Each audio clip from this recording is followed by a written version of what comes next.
ক্ষমতা দেওয়ার মালিক তিনি, আবার গদি উল্টানোর মালিকও তিনি। আরে জেলখানায় যদি কেউ যায় এটারও মালিক তিনি, আর কেউ যদি রাজা হয়ে যায় এটারও মালিক তিনি। সবকিছু যার নিয়ন্ত্রণে তাকে রব বলে। আলহামদুলিল্লাহ রাব্বিল আলামিন। প্রথম আয়াতেই বান্দা আল্লাহর প্রভুত্বের ঘোষণা দেয়, আল্লাহর রুবুবিয়তের ঘোষণা দেয়, আল্লাহর খোদাইয়ের ঘোষণা দেয়, আল্লাহ যে একমাত্র সার্বভৌম ক্ষমতার মালিক এর ঘোষণা দেয়। যদিও দুঃখের বিষয়, যেই আয়াত নিয়মিত পড়ি, যেটা দিয়ে নামাজ শুরু করি, কিন্তু স্বাধীনতার 54 বছরে এসেও আজও পর্যন্ত বাংলাদেশে এই আল্লাহ যে রব্বুল আলামিন, তার রুবুবিয়ত এর স্বীকৃতি আজও দিতে পারে নাই সংবিধানের ভেতরে। আমরা নিয়মিত দিচ্ছি নামাজ, আলহামদুলিল্লাহ রাব্বিল আলামিন, কিন্তু রব, আল্লাহ যে রব, এই স্বীকৃতি আজও দেওয়া হয় নাই বাংলাদেশের সংবিধানে। বলবেন কিভাবে? একটা উদাহরণ দিলে বুঝবেন, উদাহরণ কয়েক ডজন দেওয়া যাবে এই প্রচলিত সংবিধান থেকে। খালি একটাই বলবো যেটা সবাই বুঝবেন, যে নিজের নামে সাইন করতে পারেন না, অতটুকু শিক্ষা নাই, সেও বুঝবেন। বাংলাদেশের সংবিধানে লেখা আছে সকল ক্ষমতার মালিক, সবাই জানেন লেখা আছে সকল ক্ষমতার মালিক জনগণ। আচ্ছা, জনগণকে যদি সকল ক্ষমতার মালিক মানে, তাহলে আল্লাহকে আর রব বললো কিভাবে? রব যদি আল্লাহই হয়, সকল ক্ষমতার মালিক কে হবে? রব যদি আল্লাহ হয়, তাহলে ক্ষমতার মালিক আবার আরেকজন হয় কিভাবে? আর আরেকজন যদি সকল ক্ষমতার মালিক হয়, আল্লাহকে আর রব বললোটা কিভাবে? দুইটা তো দুই বিপরীত জিনিস, একসঙ্গে একত্র হতে পারে না। আল্লাহ যদি রব হয়, তাহলে আল্লাহর কথাই চূড়ান্ত। আল্লাহর কথার উপর কোনো বাপের বেটা কোনো কথা বলার অধিকারী রাখে না। তাহলে আল্লাহর কথাই যদি চূড়ান্ত হয়, আজও যে বাংলাদেশে ডজন ডজন বেশ্যাখানা খোলা আছে, ইলিগাল যেগুলো আছে ওইটার কথা বাদ দেন, ওই হোটেলে মোটেলে যা চলে না চলে ওইটার কথা বাদ দেন, লিগাল ভাবে লাইসেন্স নিয়ে যেই কয়েকটা বেশ্যাখানা এবং পতিতালয় খোলা আছে, আল্লাহ কি এগুলো খোলার অনুমতি দিয়েছেন? আল্লাহ কি এগুলোকে হালাল করেছেন? আল্লাহ তো হালাল করেন নাই, বাংলাদেশে হালাল করলোটাকে? আল্লাহ তো মদের বারের অনুমোদন দেন নাই, বাংলাদেশে মদের বারগুলোকে লাইসেন্স দিলটাকে? আল্লাহ তো সুদের বিরুদ্ধে যুদ্ধের ঘোষণা দিয়েছেন পাক কালামে সূরা বাকারার ভেতরে, তাহলে বাংলাদেশের অর্থনীতির মূল মেরুদণ্ড সুদ বানালোটাকে? আল্লাহ তো বেহায়াপনা, বেলাল্লাহপনা, অশ্লীলতাকে নিষিদ্ধ করেছেন। বাংলাদেশে এই সংস্কৃতির নামে এই অপসংস্কৃতি গুলো আমদানি করলো কে? এগুলোকে পালছেটাকে? এমনকি এগুলোর বিরুদ্ধে কথা বললেই যে এপ্রিল মাস আসছে কয়দিন পরে, এক পহেলা বৈশাখের বিরুদ্ধে ওয়াজ করার কারণে কত আলেমকে এই দেশে বিড়ম্বনার ভোগান্তি পোহাতে হয়েছে। তাহলে মুখ দিয়ে বলবা আল্লাহ হলো রব্বুল আলামিন, আর বাস্তবে তুমি অন্য কারো হাতে প্রভুত্ব তুলে দিবা, খোদাই তুলে দিবা, রবের রুবুবিয়ত তুলে দেবা। অন্তত তোমার মতো দুই চেহারার অধিকারী বহুরূপের মুখে আলহামদুলিল্লাহ রাব্বিল আলামিন শোভা পায় না। কারণ মুখে যদি থাকে একটা আর কাজে যদি থাকে আরেকটা, এটার ইমানদারি বলে না মুনাফিকি বলে? লা ইলাহা ইল্লাল্লাহ কেউ বলল মুখে, লা ইলাহা ইল্লাল্লাহ মানে কি? লা ইলাহা অর্থই হলো নেই কোনো মাবুদ ইল্লাল্লাহ, একমাত্র আল্লাহ ছাড়া। অর্থটা কিন্তু এরকম, মানে এক বাক্যে দুই কাজ হয়। আল্লাহ রব এটাও বোঝা যায়, আল্লাহ ছাড়া আর কোন রব নাই সেটাও বোঝা যায়। কারণ আল্লাহ রব এটা তো খ্রিস্টানও মানে, আল্লাহ রব এটা তো হিন্দুও মানে, আল্লাহ রব এটা মুশরিকরাও মানে, আবু জাহাল আবু লাহাবরাও মানতো, কিন্তু একমাত্র মানতে রাজি না। আল্লাহর রব মানতো, তবে সঙ্গে আরো অনেকে মিলায় ফেলতো। মানে দুনিয়াতে যেমন হয় যে কোনো মহিলা বলছে অমুক আমার স্বামী, এটা নিয়ে আপত্তি নাই, কিন্তু একমাত্র স্বামী মানতে রাজি না। আরো গিয়া বিভিন্ন ভাবে, ওই যে মাঝে মাঝে পত্রিকায় আসে এক মহিলা 4-5টা স্বামী, মানে পরিচয় গোপন করে বিভিন্ন ভাবে সম্পর্ক চালাচ্ছে, পরবর্তীতে ধরা খায়া মাথা খারাপ, এখন তো গিয়া মান ইজ্জত নিয়ে টানাটানি দেখা দিয়েছে। হয় এরকম। তাহলে দেখা যাচ্ছে লা ইলাহা মানেই হলো দেয়ার ইজ নো গড, নেই কোন মাবুদ, কেউ নাই, ইল্লাল্লাহ, একজনই আছেন, তিনি কে? আমি এই বাক্য থেকে এটাই বুঝি, আপনারা যদি ভিন্ন কিছু বোঝেন আমাকে বুঝাই দিয়েন। আমি এটাই বুঝি, যে ব্যক্তি বলল লা ইলাহা ইল্লাল্লাহ, সে তার এই কথার দ্বারা এটাই ঘোষণা দিল, আমার নামাজের রব যিনি, আমার রাজনীতির রব তিনি, আমার যাকাতের রব যিনি, আমার অর্থনীতির রব তিনি, আমার হজের রব যিনি, আমার পার্লামেন্টের রব তিনি, আমার যাকাতের রব যিনি, আমার সংবিধানের রব তিনি, আমার কোরবানির রব যিনি, আমার কোর্ট কাচারির রব তিনি, আমার ব্যক্তিগত ইবাদত বন্দেগীর রব যিনি, আমার রাষ্ট্র পরিচালনা থেকে শুরু করে সভ্যতা সংস্কৃতি প্রতিটা সেক্টরের রব একমাত্র তিনি। জীবনের সব ক্ষেত্রে যে আল্লাহর একত্বে বিশ্বাসী হতে পারে তাকে ঈমানদার বলে। আর যে আল্লাহরে মানে কিন্তু বহুত্বের সাথে সঙ্গে আর অনেকের মিলিয়ে ফেলে, সে যদি লা ইলাহা ইল্লাল্লাহ বলতে বলতে মুখে ফেনা তুলে ফেলে, তবুও তাকে ঈমানদার বললে ঈমান শব্দের অপমান হবে।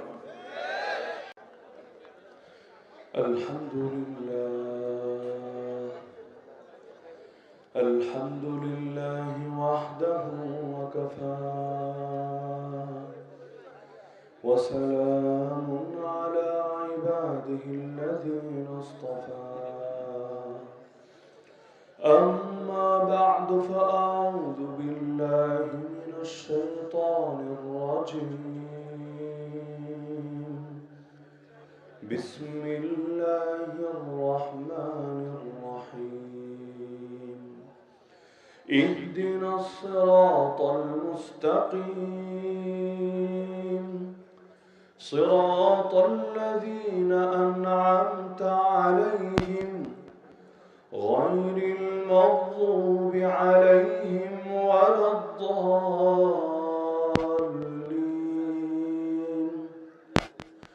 وقال النبي صلى الله تعالى عليه وسلم: تركتكم على محجة بيضاء ليلها كنهارها لا يزيغ عنها بعدي إلا هالك. آمنت بالله صدق الله العلي العظيم وبلغنا رسوله النبي الكريم.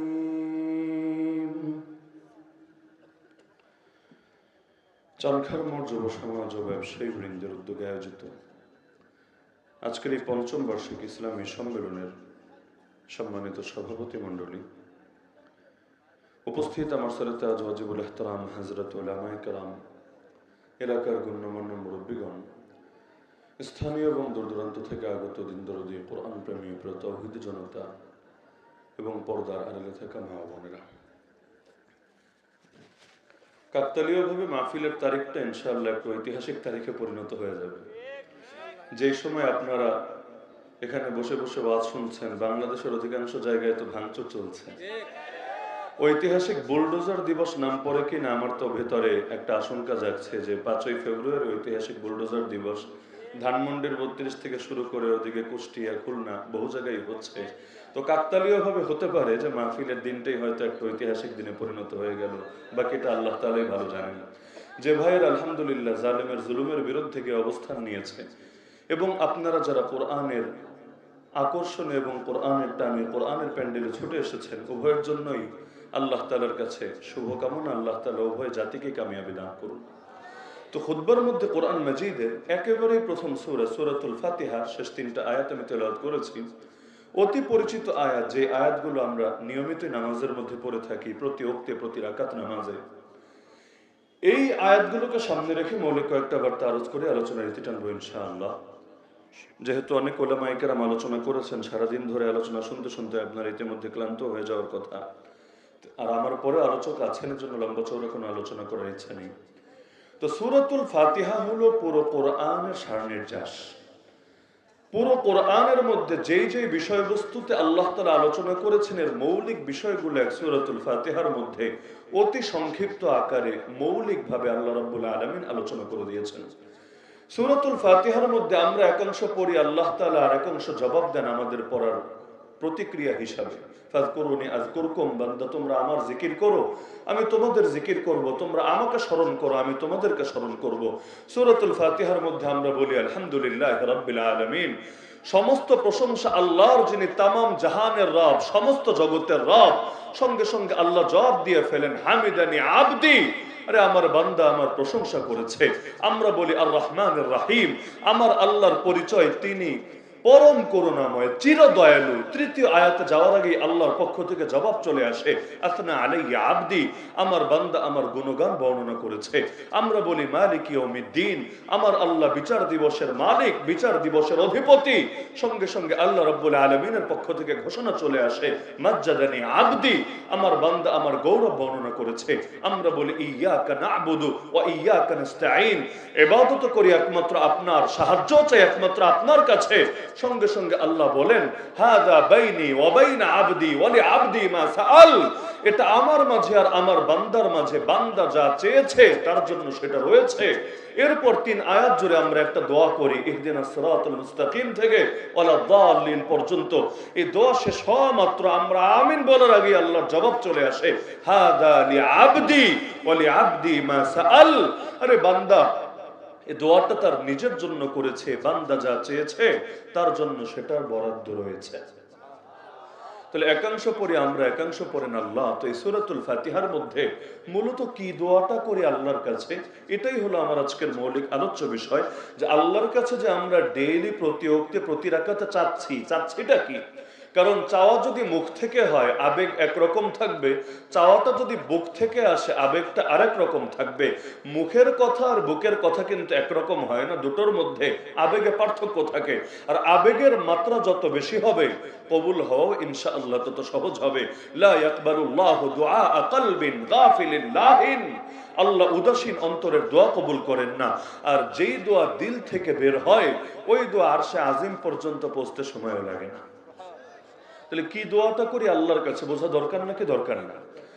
তাহলে প্রথমে আল্লাহর প্রশংসা করে নেই, কারণ দোয়ার একটা আদবই এটা যে ডাইরেক্ট দুনিয়াতেও যদি আপনি কারো কাছে কোনো কিছু চান, ডাইরেক্ট চাইলে তার প্রতিক্রিয়া একরকম হয়, আর পাম্পট্টি দিয়া বেলুনটারে ফুলে এরপর চাইলে প্রতিক্রিয়াটা আরেক রকম হয়। আজকেও আসনে বাসায় গেলেন, গিয়ে দেখলেন যে গিন্নি নতুন সাজে সেজেছে, যেন ঘরে নতুন বাসর লেগেছে। আবার রান্না বান্না এমন হয়েছে মনে হচ্ছে আজকে যেন অলিমার দিন বাসায় শুরু হয়েছে। এরপর আপনাকে বেড়ে সুন্দর মতো মেহমানদারি করলো, আপনি তো বুঝতে পারছেন না কাহিনীটা কি। আমি ওয়াজে গেলাম চানখার মোড়ে, জন্য কি আমার কপাল খুলে গেল না, কাহিনী কি, আমার এত কদর কেন, এত মেহমানদারি কেন? এরপর আপনারা বেড়ে বেড়ে খাওয়ালো আর বিভিন্ন ভাবে আপনার প্রশংসা, আপনি এই আপনি সেই, আপনি আসমানের তারা, আসমানের সেতারা, এভাবে বলতে বলতে আধা ঘন্টা ব্যাপী আপনারা খালি পাম্পট্টি দিল, আপনারা বিভিন্ন ভাবে ফুলাতে লাগলো। আপনি যখন ফুলতে ফুলতে একেবারে আসমানে উঠতে শুরু করেছেন, তখন যদি আপনার কাছে একটা কিছু চায় আপনি কিভাবে না করবেন? এতক্ষণ পর্যন্ত এত কিছু দিয়ে আপনি মুগ্ধ হয়ে আছেন, আবার আপনার প্রশংসা করলে আপনি বলছেন থাক আর বলার দরকার নেই, না আমি কি আসলে এত কিছু হওয়ার পর যখন আপনারে বলবে একটা জিনিস চাইবে, আপনি কিন্তু ডাইরেক্ট না করতে পারবেন না, পারার কথাও না। এমনকি যদি না দেওয়ার ইচ্ছা থাকে তবুও ঘুরায় পেঁচা বিভিন্ন ভাবে ব্যাখ্যা দেবেন। মাহফিল রাজনৈতিক নেতাদের এনে কি করে দেখেন না, প্রথমেই কিন্তু বলে না আমার মাদ্রাসায় এত দেন, আমার মসজিদে এত দেন, প্রথমে সুনাম করে, এমন সুনাম মনে হবে মাল দুনিয়াতে এক পিস আছে, দ্বিতীয়বার একটাও নেই। তো এমন ভাবে প্রশংসা করে করে লাখ লাখ মানুষের সামনে তারে ফুলিয়ে ফুলিয়ে এরপর যখন বলবে আমরা তো আপনার থেকে আশা রাখি ডট ডট ডট, তখন বেচারা না করবে কিভাবে? একটা চক্ষু লজ্জা বলতে তো ব্যাপার আছে। যদি নাও দেয় বলবে না ঠিক আছে হুজুর এত কিছু বলার দরকার নেই, আমি এত কিছুর যোগ্য না, ঠিক আছে আমি ওয়াদা দিলাম 10 লাখ দিব, 5 লাখ দিব, 2 লাখ দিব। তাহলে আল্লাহর ক্ষেত্রে মানুষের ক্ষেত্রে যখন আমরা এভাবে করে নেই, তা আল্লাহর কাছেও যখন দোয়া করব প্রতিটা ক্ষেত্রে চেষ্টা করবেন দোয়াটা ডাইরেক্ট শুরু না করে আগে আল্লাহর প্রশংসা করবেন, এরপর নবীজির শানে দুরূদ পড়বেন, তারপর আপনার কি চাওয়ার আছে সেটা চাইবেন, অবশেষে আবার আল্লাহর নাম নিয়ে পারলে নবীর শানে দুরূদ পড়ে এরপর আপনারা দোয়াটা শেষ করবেন। জানাজার নামাজেও কিন্তু আমরা এই সিরিয়াল রক্ষা করি, আল্লাহু আকবার সানা আল্লাহর প্রশংসা, আল্লাহু আকবার দুরূদ শরীফ নবীর শানে, এরপর আল্লাহু আকবার, তারপর গিয়ে দোয়া আল্লাহুম্মা গফির লিহাইয়িনা ওয়া মাইয়িতিনা ওয়া শাহিদিনা ওয়া গায়িবিনা। এই বিশাল দোয়া করি, কিন্তু এর আগে প্রথমে আল্লাহর প্রশংসা করেছি, এরপর নবীর শানে দুরূদ পড়েছি। নামাজের মধ্যে এই কাজ করি, আত-তাহিয়াতু লিল্লাহি ওয়াস সালাওয়াতু ওয়াত তাইয়্যিবাত, আল্লাহর প্রশংসা করলাম, এরপর নবীর শানে সালাম দিলাম, দুরূদ পড়লাম, তারপর গিয়ে আমার মূল কথা আল্লাহুম্মা ইন্নী যালামতু নাফসি যুলমান কাসীরা, হে আল্লাহ নিজের উপর অনেক বেশি জুলুম করে ফেলেছি, আমাদেরকে বানালেন জান্নাতের জন্য, পাপ করে করে নিজেকে জাহান্নামের দিকে ঠেলে দিচ্ছি, ওয়ালা ইয়াগফিরুয যুনুবা ইল্লা আনতা, আপনি ছাড়া কেউ পাপ মাফ করে না, কেউ করতেও পারে না, ফাগফিরলি মাগফিরাতাম মিন ইনদিকা ওয়ারহামনি, আপনার পক্ষ থেকে মাগফিরাত দিয়ে আমাকে ক্ষমা করে দেন, আমার উপর রহম করেন, দয়া করেন। এই যে প্রথমে প্রশংসা করে নিলাম, নবীর শানে দরুদ পড়লাম, এরপর যদি এই দোয়াটা দিল থেকে বের করতে পারি, খালি এখান থেকে না, দিল থেকে, ইনশাআল্লাহ বাক্য বলতে দেরি হবে, আল্লাহ মাফ করতে দেরি হবে। أنا عند ظن عبدي بي وأنا معه إذا ذكرني فإن ذكرني في نفسه ذكرته في نفسي وإن ذكرني في ملأ ذكرته في ملأ خير منهم। আল্লাহ নিজে জানিয়ে দিয়েছেন, বান্দা আমার ব্যাপারে যেমন ধারণা পোষণ করে তার সঙ্গে আমার আচরণও তেমনই হয়ে থাকে। আর যখনই আমাকে স্মরণ করে আমি থাকি বান্দার সাথে। বান্দা আল্লাহকে ডাকলে আল্লাহ কিন্তু জবাব দেনই দেন, মিস নাই। উদউনি আস্তাজিব লাকুম, তোমরা আমাকে ডাকো, আমি তোমাদের ডাকে সাড়া দেবই দেব। যেহেতু কোরআনের আয়াত, অস্বীকারের সুযোগ নাই। উজিবু দাওয়াতাদ দাঈ ইযা দাআন, দোয়া করে যখন দোয়া করে আমার কাছে, আমি সঙ্গে সঙ্গে সাড়া দেই তার দোয়াতে। সুতরাং আল্লাহ প্রতিটা দোয়াই কবুল করেন, তবে কোনোটা নগদে দেন, কোনোটা বাকি রাখেন, পরবর্তীতে প্রতিদান হিসাবে আখিরাতে দিবেন বলে। হাসরের ময়দানে বান্দাকে যখন যেই দোয়াগুলোর ফল নগদে পায় নাই, এগুলোর বদলে আল্লাহ যখন নেক দিবেন, সওয়াব দিবেন, এত খুশি হবে বান্দা চিন্তা করবে, হায় যদি একটাও নগদে না পাইতাম, সব যদি আজ দিয়ে দিত আল্লাহ, আজই তো আমার লাভ হতো, বড় জেতা জিততাম। কারণ মিজান নেকের পাল্লা অনেক সহজেই ভারী হয়ে গেল। তাহলে এ কারণে আল্লাহ তাআলা কখনোই বান্দার দোয়া ফিরান না। তো আমরাও দোয়া করি আল্লাহর কাছে, তো দোয়ার আগে প্রশংসা করি আলহামদুলিল্লাহি রাব্বিল আলামিন, আল্লাহর প্রশংসা, সঙ্গে আল্লাহর রুবুবিয়তের ঘোষণা। রব কাকে বলে? যিনি সার্বভৌম ক্ষমতার মালিক, তাকে রব বলে। হায়াতের মালিক তিনি, মৌতের মালিক তিনি, উপকারের মালিক তিনি, ক্ষতির মালিক তিনি, সুস্থতার মালিক তিনি, অসুস্থতার মালিক তিনি, ভালো রাখার মালিক তিনি, ক্ষমতা দেওয়ার মালিক তিনি, আবার গতি উল্টানোর মালিকও তিনি। আরে জেলখানায় যদি কেউ যায় এটারও মালিক তিনি, আর কেউ যদি রাজা হয়ে যায় এটারও মালিক তিনি। সবকিছু যার নিয়ন্ত্রণে তাকে রব বলে।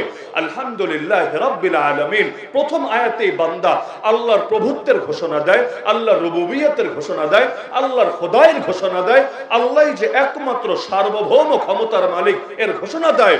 যদিও দুঃখের বিষয়, যেই আয়াত নিয়মিত পড়ি, যেটা দিয়ে নামাজ শুরু করি, কিন্তু স্বাধীনতা 54 বছরে এসেও আজও পর্যন্ত বাংলাদেশে এই আল্লাহ যে রব্বুল আলামিন, তার রুবুবিয়ত এর স্বীকৃতি আজও দিতে পারে নাই সংবিধানের ভেতরে। আমরা নিয়মিত দিচ্ছি নামাজ আলহামদুলিল্লাহ রাব্বিল আলামিন, কিন্তু রব, আল্লাহ যে রব, এই স্বীকৃতি আজও দেওয়া হয় নাই বাংলাদেশের সংবিধানে। বলবেন কিভাবে? একটা উদাহরণ দিলে বুঝবেন, উদাহরণ কয়েক ডজন দেওয়া যাবে এই প্রচলিত সংবিধান থেকে। খালি একটাই বলবো যেটা সবাই বুঝবেন, যে নিজের নামে সাইন করতে পারেন না, অতটুকু শিক্ষা নাই, সেও বুঝবেন। বাংলাদেশের সংবিধানে লেখা আছে সকল ক্ষমতার মালিক, সবাই জানেন লেখা আছে সকল ক্ষমতার মালিক জনগণ। আচ্ছা, জনগণকে যদি সকল ক্ষমতার মালিক মানে, তাহলে আল্লাহকে আর রব বলল কিভাবে? রব যদি আল্লাহই হয়, সকল ক্ষমতার মালিক কে হবে? রব যদি আল্লাহ হয়, তাহলে ক্ষমতার মালিক আবার আরেকজন হয় কিভাবে? আর আরেকজন যদি সকল ক্ষমতার মালিক হয়, আল্লাহকে আর রব বললটা কিভাবে? দুইটা তো দুই বিপরীত জিনিস, একসঙ্গে একত্র হতে পারে না। আল্লাহ যদি রব হয়, তাহলে আল্লাহর কথাই চূড়ান্ত। আল্লাহর কথার উপর কোনো বাপের বেটা কোনো কথা বলার অধিকারী রাখে না। তাহলে আল্লাহর কথাই যদি চূড়ান্ত হয়, আজও যে বাংলাদেশে ডজন ডজন বেশ্যাখানা খোলা আছে, ইলিগাল যেগুলো আছে ওইটার কথা বাদ দেন, ওই হোটেলে মোটেলে যা চলে না চলে ওইটার কথা বাদ দেন, লিগাল ভাবে লাইসেন্স নিয়ে যেই কয়েকটা বেশ্যাখানা এবং পতিতালয় খোলা আছে, আল্লাহ কি এগুলো খোলার অনুমতি দিয়েছেন? আল্লাহ কি এগুলোকে হালাল করেছেন? আল্লাহ তো হালাল করেন নাই, বাংলাদেশে হালাল করলোটাকে? আল্লাহ তো মদের বারের অনুমোদন দেন নাই, বাংলাদেশে মদের বারগুলোকে লাইসেন্স দিলটাকে? আল্লাহ তো সুদের বিরুদ্ধে যুদ্ধের ঘোষণা দিয়েছেন পাক কালামে সূরা বাকারার ভেতরে, তাহলে বাংলাদেশের অর্থনীতির মূল মেরুদণ্ড সুদ বানালোটাকে? আল্লাহ তো বেহায়াপনা, বেলাল্লাহপনা, অশ্লীলতাকে নিষিদ্ধ করেছেন। বাংলাদেশে এই সংস্কৃতির নামে এই অপসংস্কৃতিগুলো আমদানি করলো কে? এগুলোকে পালছেটাকে? এমনকি এগুলোর বিরুদ্ধে কথা বললেই যে এপ্রিল মাস আসছে কয়দিন পরে, এক পহেলা বৈশাখের বিরুদ্ধে ওয়াজ করার কারণে কত আলেমকে এই দেশে বিড়ম্বনার ভোগান্তি পোহাতে হয়েছে।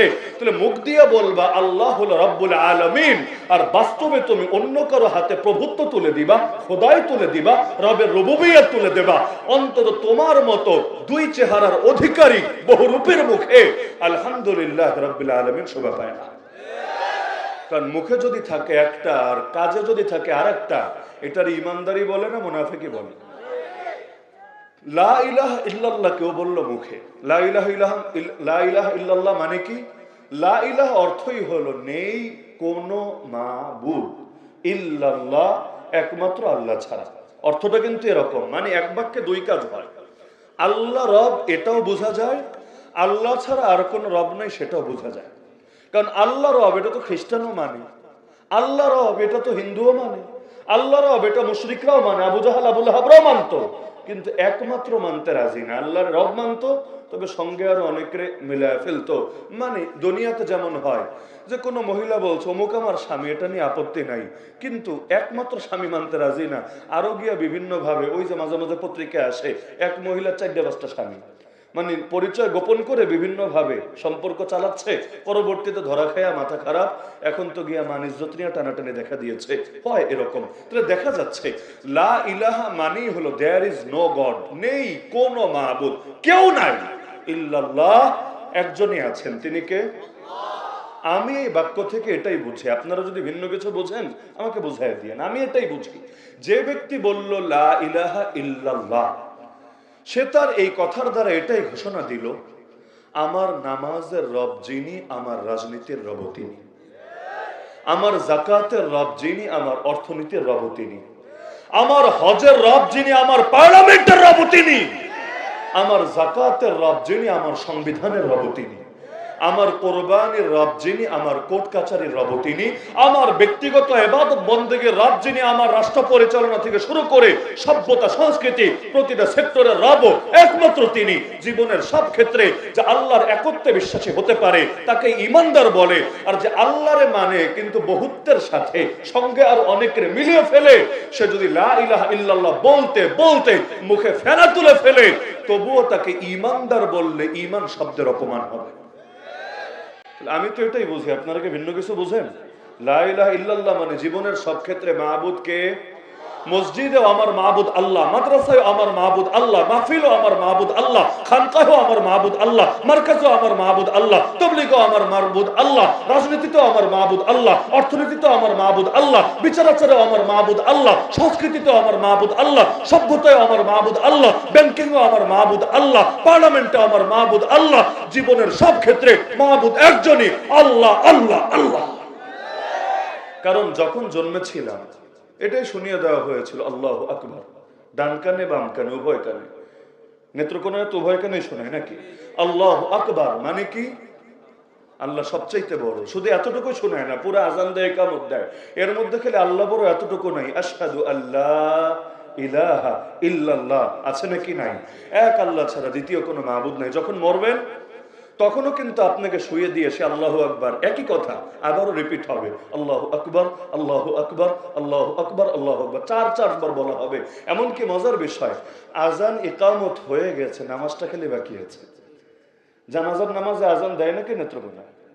ইকামত দেয় না? আমি জিজ্ঞাসা করি, কষ্ট নিয়েন না, আমি যেহেতু মনে হয় সবচাইতে কম আসে নেত্রকোনা, এজন্য প্রশ্নটা একটু ক্লিয়ারের জন্য। এজন্য কম আসি না যে আপনাদের সাথে দুশ্মনী আছে, না, মহাব্বত আলহামদুলিল্লাহ অনেক আছে, আপনাদের সাথেও আছে, বালিশ মিষ্টির সাথেও আছে, আসলে নিয়ে যাওয়ার চেষ্টা করি ফ্যামিলির জন্য।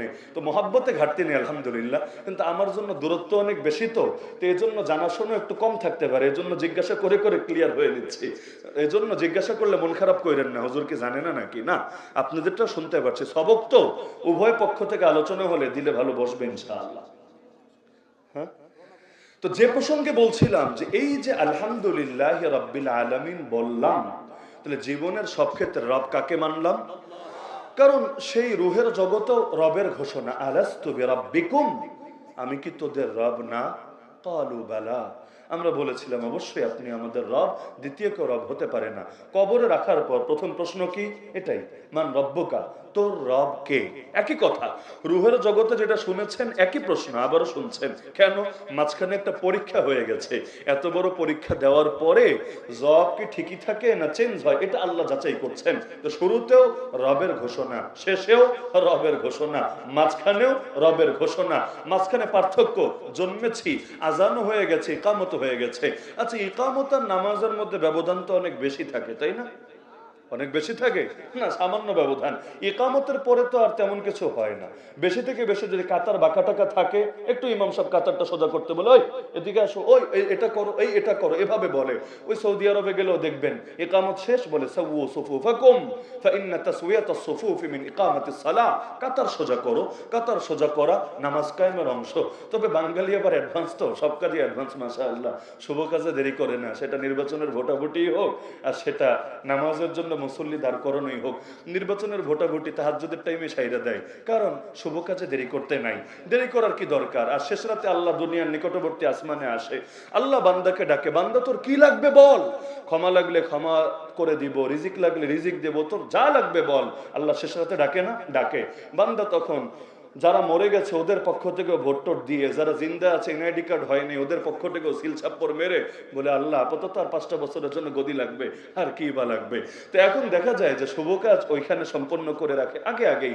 তো একইভাবে ওই নামাজের ক্ষেত্রেও দেখবেন আমাদের অধিকাংশ জায়গায়, এখানে কি চলে আর জিজ্ঞেস করবো না, আপনারাই জানেন, অধিকাংশ জায়গায় আগেই মাইক দিয়ে দাঁড় করা দেয়, সবাই দাঁড়ান, কাতার সোজা করেন, বলে না, মোবাইল অফ করেন, তারপর টাকনোর উপরে কাপড় তোলেন, আরো যা যা করেন সব মোটামুটি একসাথে বলে ফেলে। তো আগে সবাই দাঁড়ায়, সোজা হয়, কাতার সোজা হয়, এরপর আল্লাহু আকবার আল্লাহু আকবার, ইকামত শুরু হয়। মজার বিষয় হলো ইকামত শব্দের অর্থই হলো দাঁড় করানো। ইকামত শব্দের অর্থ কি? কিয়াম মানে দাঁড়ানো। নামাজের একটা ফরজই হলো কিয়াম, যার সামর্থ্য আছে অবশ্যই দাঁড়ায় নামাজ পড়তে হবে। আর ইকামত মানে দাঁড় করানো। আচ্ছা, দাঁড় করায় কারে? এই যেমন পেছনে যে ভাইয়েরা দাঁড়িয়ে আছে, এদেরকে আর দাঁড় করানোর কিছু আছে? এরা তো দাঁড়াই আছে।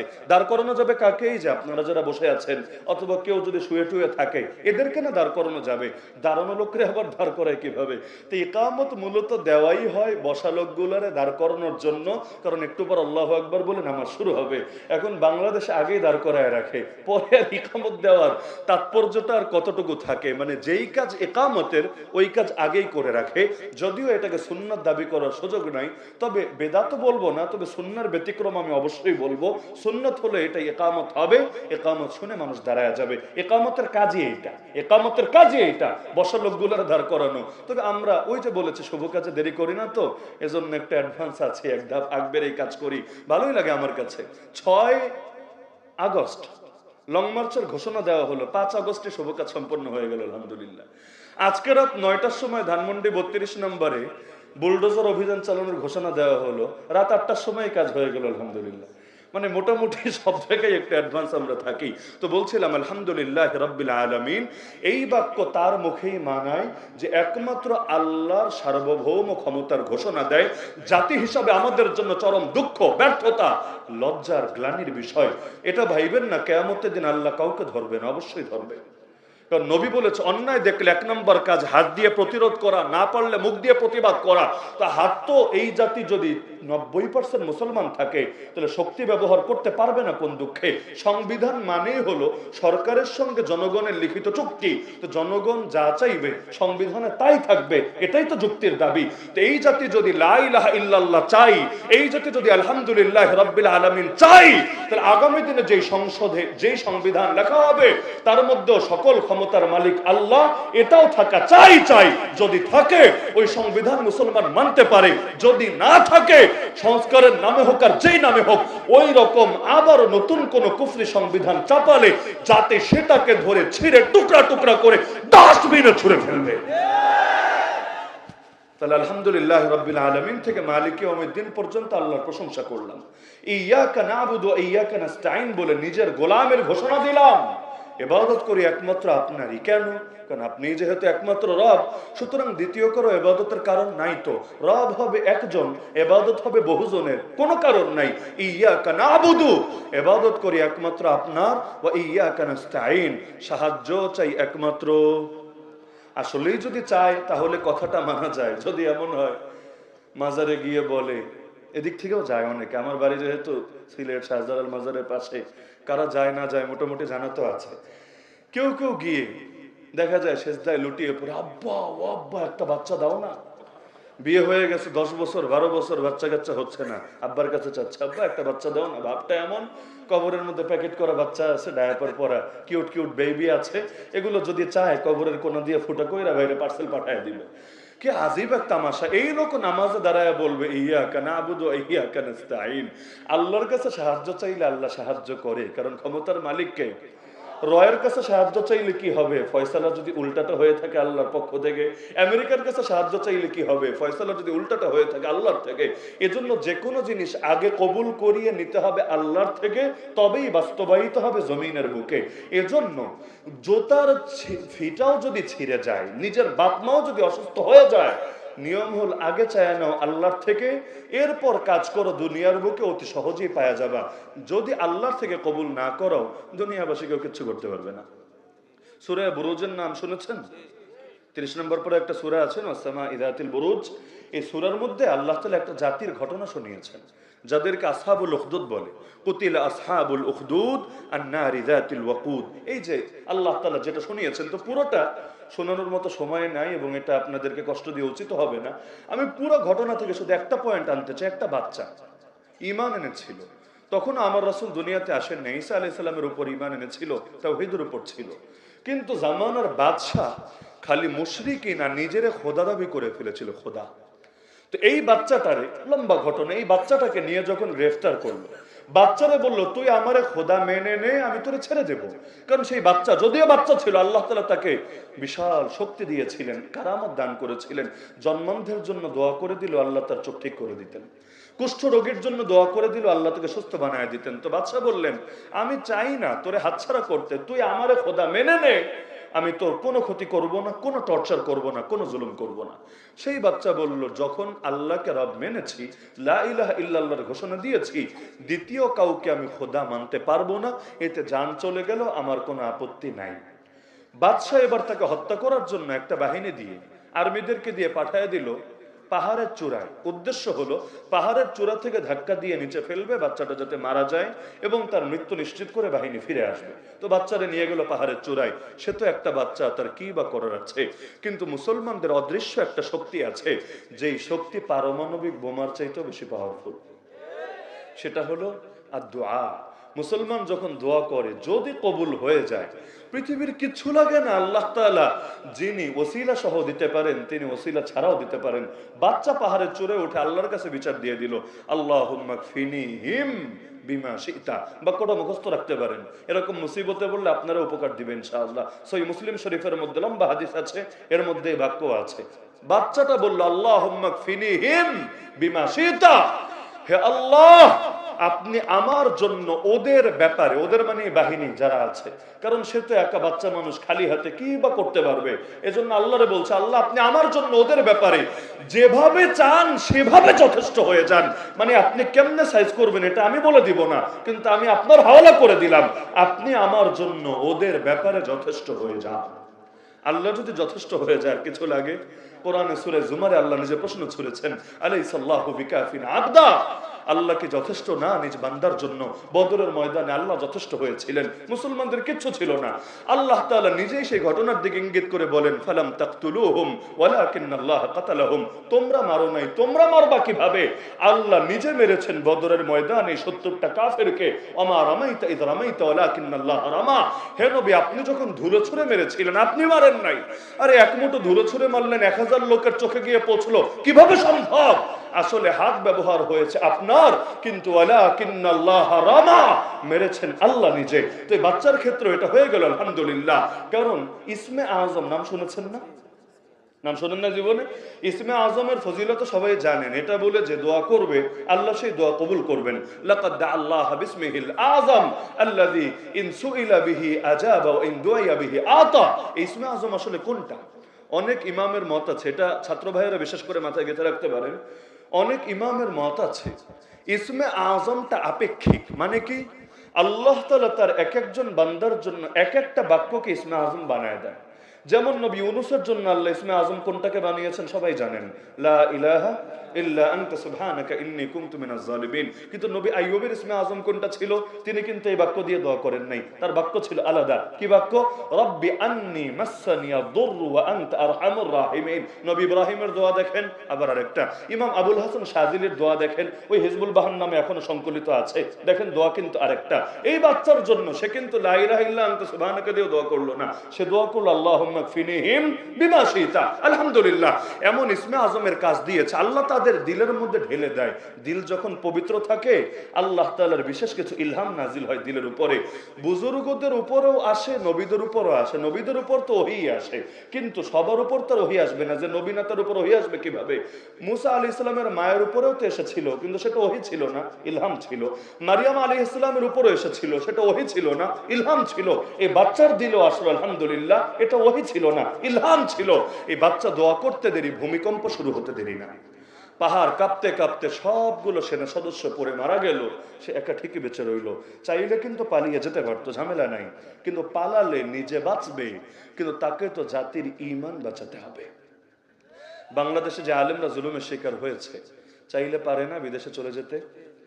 তাদের কোনো আপনজন নাই তো, বা তাদেরকে